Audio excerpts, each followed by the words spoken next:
खुलुमबाय गोजोन फुंबिलिनि गासिबो बडलेण्ड बुब्लिनि अनसायगिरिफोरखौ बरायग्रोबाय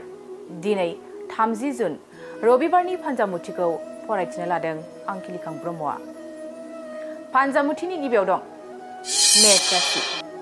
लामा दावबायनायाव गाज्रि गोहोम गोग्लैनो हागौ सांग्रां जानानै लामा हान्थिनांगोन वृष राशि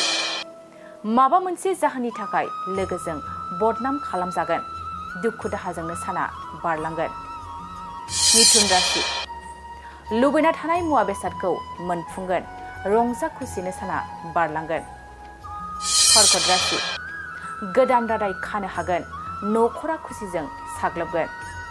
सिंह राशि गोबाव समनिफ्रायनो नाजानायनि फिथाइखौ मोनफुंनाय नङा साना जेथो गोनां जागोन कन्या राशि रांखावरि बिथिङाव जेंना नुजाथिगोन असान्थियैनो साना बारलांगोन तुला राशि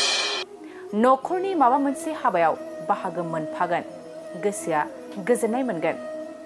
वृश्चिक राशि देहायाव जानाय बेमार आजारफ्रा गालांगोन सावस्रिखौ जोबोरैनो मोजां मोनगोन धनु राशि गोजौ सोलोंथाइ लानायाव गुबुना हेंथा होगोन गोसोआ दुखु मोनखांगोन मकर राशि जेरावखि थाङा सुथुरा नोंथांखौ सोफै सोफै खालामगोन सांग्रां जाना थानाया गाहाम जागोन कुम्भ राशि माबा मोनसे खामानि मावनो थाखाय गोबां गोहो बोलोनि गोनांथि जागोन खामानिफ्रा जाफुंगोन मीन राशि गुबुननि सिगाङाव गोसोनि बाथ्राखौ बुंथिना लानो हानाय नङा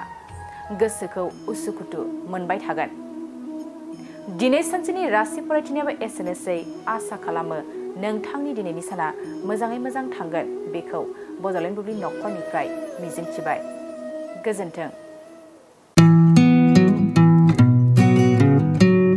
गोजोनथाव खौरां नोंथांमोननि थाखाय मोनसे गोजोनथाव खौरां लानानै फैदों